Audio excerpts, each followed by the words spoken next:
দেখো বন্ধুরা, আজকের চিংড়ি মাছ, শুধু চিংড়ি মাছ আর চিংড়ি মাছ। আজকে চিংড়ি মাছ দিয়েই যা রেসিপি করার করব। তা প্রথমে তো লাল শাক ভাজবো চিংড়ি মাছ দিয়ে, আর ঢ্যাঁড়স ভাজবো চিংড়ি মাছ দিয়ে, আর পটল করব, আলু পটল। আজকে চিংড়ি মাছই রান্না হবে। তার মধ্যে তো বাজারও চলে এসেছে। বাজার তো আজকের অনেক রকম নিয়ে এসছে। কী কী নিয়ে এসছে চলো তোমাদের সঙ্গে পরে শেয়ার করছি। তার আগে ঝটপট করে তোমরা দুটো রেসিপি দেখে নাও, যে রেসিপি দুটো খুব সিম্পল।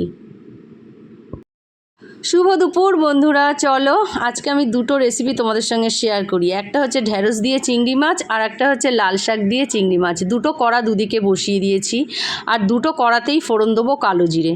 আর কালো জিরে শুকনো লঙ্কা দুটোতেই ফোড়ন দেবো, কিন্তু ঢ্যাঁড়স চিংড়ি মাছটায় দেবো পেঁয়াজ ফোড়ন, আর লাল শাক ভাজাটায় দেবো রসুন ফোড়ন।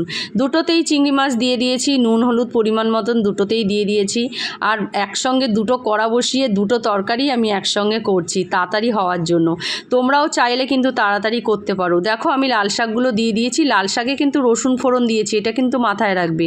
আর ঢ্যাঁড়স যেটা করছি ঢ্যাঁড়স চিংড়ি, ওটাতে কিন্তু আমি পেঁয়াজ ফোড়ন দিয়েছি। প্রত্যেক কটাতেই শুকনো লঙ্কা কালো জিরে ফোড়ন দিয়েছি।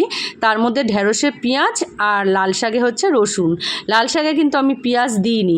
দুটো ভালো করে নেড়ে চেড়ে নুন হলুদ দিয়ে চাপা দিয়ে দিয়েছি। দেখো একদম জল ছেড়ে, একদম যখন জল ছেড়ে যখন অনেকটা হয়ে এসেছে, সিদ্ধ হয়ে এসেছে, তার লাল শাকটা দেখো কতটা জল বেরিয়েছে। তারপরে আমি দিয়ে দেবো সামান্য পরিমাণে অল্প অল্প করে চিনি। আর শাকে একটু মিষ্টি না দিলে খেতে ভালো লাগে না। যে কোনো চচ্চড়িতে একটু মিষ্টি না দিলে কিন্তু খেতে ভালো লাগে না। যারা যারা তোমরা খাও তারা তারা দেবে, যারা যারা খাও না তারা তারা স্কিপ করে যেতে পারো, কোনো অসুবিধা নেই। আর কয়েকটা কাঁচা লঙ্কাও আমি ঢ্যাঁড়সে দিয়ে দিয়েছিলাম, কারণ আমার শাশুড়িমা একটু ঝাল ঝাল খেতে ভালোবাসে। দেখো আমার ঢ্যাঁড়স চিংড়ি আর লাল শাক দিয়ে চিংড়ি মাছ ভাজা দুটোই রেডি। তাই রেসিপিটা তোমাদের কেমন লাগলো বন্ধুরা, প্লিজ কমেন্ট করে কিন্তু অবশ্যই বলো।